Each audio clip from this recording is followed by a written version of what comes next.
آمد کا دوسرا اتوار آپ سب کو مبارک ہو۔ آمد کے دوسرے اتوار کے حوالہ جات: ملاکی نبی کا صحیفہ، تیسرا باب، پہلی تا چوتھی آیت۔ فلپیوں کا خط، پہلا باب، تیسری تا 11ویں آیت، اور مقدس لوکا کی انجیل، تیسرا باب، پہلی آیت سے چھٹی آیت۔ ان تین حوالہ جات کا تعارف، سیاق و سباق اور ان کی مرکزی آیت کی تلاش کریں گے۔ یہ تینوں حوالہ جات مختلف کتابوں سے لیے گئے ہیں اور ہر ایک کا اپنا مخصوص سیاق و سباق اور پیغام ہے۔ یہاں ان حوالہ جات کا تعارف، سیاق و سباق اور مرکزی آیت پیش کی جا رہی ہے۔ پہلا حوالہ ملاکی تیسرا باب اور اس کی پہلی 4 آیات۔ اس کا تعارف: ملاکی نبی کے کلام میں یہ حوالہ خدا کے وعدے اور مستقبل کے فیصلے کی خبر دیتا ہے۔ یہ خداوند کے دن اور اس کی آمد کے بارے میں پیشنگوئی کرتا ہے، جس میں خدا کا رسول راستہ تیار کرے گا۔ سیاق و سباق کی بات کریں تو یہ کلام بنی اسرائیل کے لیے ہے جو خدا سے دور ہو رہے تھے۔ ملاکی انہیں خدا کے انصاف، وفاداری اور عبادت میں خلوص کے بارے میں یاد دہانی کراتے ہیں۔ خاص طور پر یہ حوالہ مسیحا اور یوحنا بپتسمہ دینے والے کی آمد کے بارے میں پیشن گوئی کرتا ہے۔ اس حوالے کی مرکزی آیت: دیکھو میں اپنا قاصد بھیجتا ہوں اور وہ میرے آگے راہ درست کرے گا، اور خداوند جسے تم ڈھونڈتے ہو اچانک اپنی ہیکل میں آئے گا۔ ہاں، عہد کا قاصد جسے تم پسند کرتے ہو، دیکھو وہ آتا ہے، رب الفاظ فرماتا ہے۔ دوسرا حوالہ فلپیوں کے خط میں سے ہے۔ اس کا تعارف: فلپیوں کے نام پولس رسول کا یہ خط شکر گزاری، دعا اور محبت کا اظہار ہے۔ اس حصے میں پولس فلپیوں کے ساتھ اپنی گہری محبت اور ان کے ایمان کے لیے دعا کرتا ہے۔ سیاق و سباق کی بات کریں تو یہ خط اس وقت لکھا گیا جب پولس قید میں تھے۔ فلپیوں کے ساتھ ان کا گہرا تعلق تھا کیونکہ یہ چرچ ان کا ساتھ دیتا رہا تھا۔ وہ ان کی وفاداری کی تعریف کرتے ہیں اور ان کی روحانی ترقی کے لیے دعا کرتے ہیں۔ اس حوالے کی مرکزی آیت: میں اپنے ہر ذکر میں تمہارے لیے خدا کا شکر ادا کرتا ہوں، ہر وقت ہر دعا میں تم سب کے لیے خوشی کے ساتھ دعا کرتا ہوں، تمہاری انجیل کی شراکت کے سبب سے پہلے دن سے اب تک۔ تیسرا حوالہ مقدس لوکا کی انجیل سے لیا گیا ہے، جس کا تعارف: یہ حوالہ یوحنا بپتسمہ دینے والے کی منادی اور لوگوں کو توبہ کے لیے بلانے پر مشتمل ہے۔ یہ اس کی خدمات اور مسیح کی آمد کا اعلان کرنے کے بارے میں ہے۔ اس حوالے کا سیاق و سباق: یوحنا بپتسمہ دینے والا بنی اسرائیل کو توبہ کرنے اور راستوں پر چلنے کی تلقین کرتا ہے۔ وہ مسیحا کی آمد کا اعلان کرتے ہیں اور بتاتے ہیں کہ وہ ان سے زیادہ عظیم ہستی کے آنے کی خبر دے رہا ہے۔ مرکزی آیت: میں تمہیں پانی سے بپتسمہ دیتا ہوں، لیکن وہ آنے والا ہے جو مجھ سے زیادہ طاقتور ہے، اور میں اس کے جوتی کے تسمے کھولنے کے لائق نہیں ہوں۔ وہ تمہیں روح القدس اور آگ سے بپتسمہ دے گا۔ اگر ان تینوں حوالہ جات کے خلاصہ کی بات کریں تو ملاکی میں انصاف اور مسیحا کے وعدے پر زور دیا گیا ہے۔ فلپیوں کے خط میں شکر گزاری اور دعا کے ذریعے ایمانداروں کی ترقی کو سراہا گیا ہے۔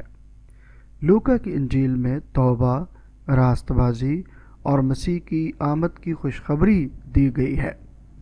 یہ حوالہ جات خدا کے وعدوں، محبت اور راست بازی کے اصولوں پر زور دیتے ہیں اور ہمیں خدا کے منصوبے پر بھروسہ کرنے کی دعوت دیتے ہیں۔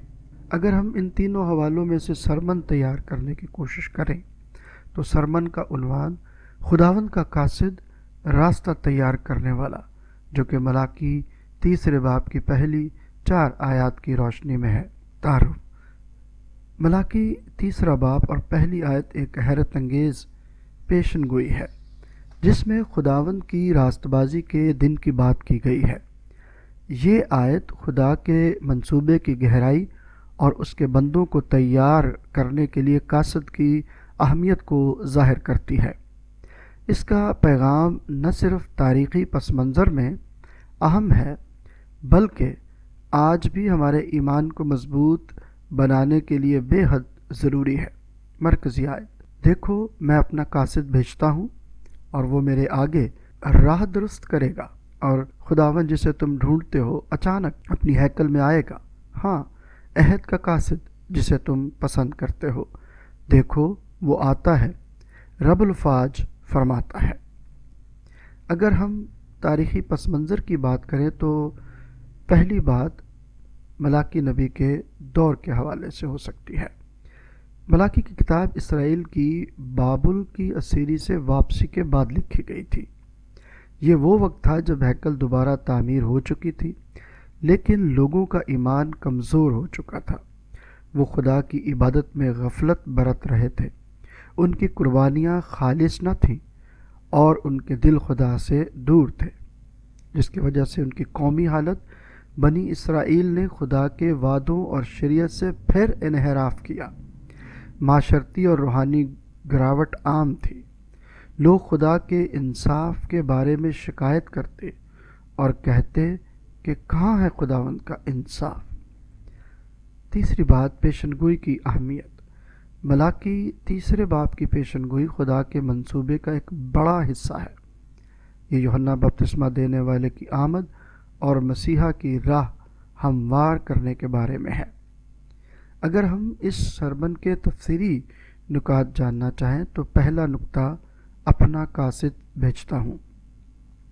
یہ قاصد یوحنا بپتسمہ دینے والا ہے، جیسا کہ متی کی انجیل کے 11ویں باب کی 10ویں آیت میں آپ پڑھ سکتے ہیں، اور مرکز کے پہلے باب کی 2 آیت میں اس کا ذکر کیا گیا ہے۔ یوحنا کا مشن دلوں کو توبہ کے لیے تیار کرنا اور مسیح کی آمد کی خبر دینا تھا۔ دوسرا نکتہ، راستہ درست کرے گا۔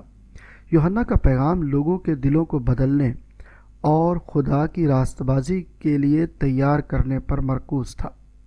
یہ ہمیں یاد دلاتا ہے کہ خدا کی راہ کے لیے دل کی تیاری ضروری ہے۔ تیسرا نکتہ، خداوند اچانک اپنی ہیکل میں آئے گا۔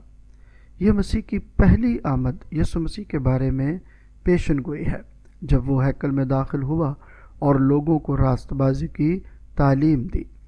یہ یسوع کی دوسری آمد کی طرف بھی اشارہ کرتا ہے، جب وہ انصاف کے ساتھ حکومت کرے گا۔ چوتھا نکتہ، صاف کرنے والے کی طرح۔ ملاکی تیسرے باب کی 2 تا 3 آیات میں خداوند کو چاندی صاف کرنے والے سے تشبیہ دی گئی ہے، جو نجاست کو دور کرتا ہے تاکہ خالص پن ظاہر ہو۔ یہ آیت خدا کی تطہیر کے عمل کی گہرائی کو بیان کرتی ہے، جو ہمارے دلوں کو گناہ سے پاک کرتا ہے۔ سرمن کے اگر عملی نکات پر غور کریں تو پہلا نکتہ، خدا کی تیاری کا عمل۔ خدا اپنے منصوبے کے لیے ہمیشہ راستے تیار کرتا ہے۔ ہمیں بھی اپنے دلوں کو مسیح کے لیے تیار کرنا چاہیے، جیسا کہ یوحنا نے لوگوں کو توبہ کی تعلیم دی۔ دوسرا نکتہ، توبہ کی ضرورت۔ جیسے بنی اسرائیل کو اپنی قربانیوں اور عبادت میں خلوص کی ضرورت تھی، ہمیں بھی اپنے اعمال میں خدا کے ساتھ خلوص رکھنا چاہیے۔ ہمیں اپنی زندگی کے ان پہلوؤں کو پہچاننا چاہیے جہاں ہم نے خدا سے منہ موڑا اور واپس اس کی طرف پلٹنا ہے۔ تیسرا نکتہ، خداوند کا انصاف۔ خدا کا دن قریب ہے، یہ انصاف اور راست بازی کا دن ہوگا۔ ہمیں اپنے دلوں کو اس دن کے لیے تیار رکھنا چاہیے اور اپنے ایمان کو مضبوط بنانا چاہیے۔ سرمن کے خلاصے کی بات کریں تو ملاکی تیسرے باب کی پہلی 4 آیات ہمیں یاد دلاتی ہیں کہ خدا نہ صرف راستہ تیار کرتا ہے بلکہ اپنے لوگوں کو پاک اور مضبوط بھی کرتا ہے۔ یوحنا بپتسمہ دینے والے کی مثال ہمارے لیے ایک یاد دہانی ہے کہ ہم توبہ اور راست بازی کی زندگی گزاریں۔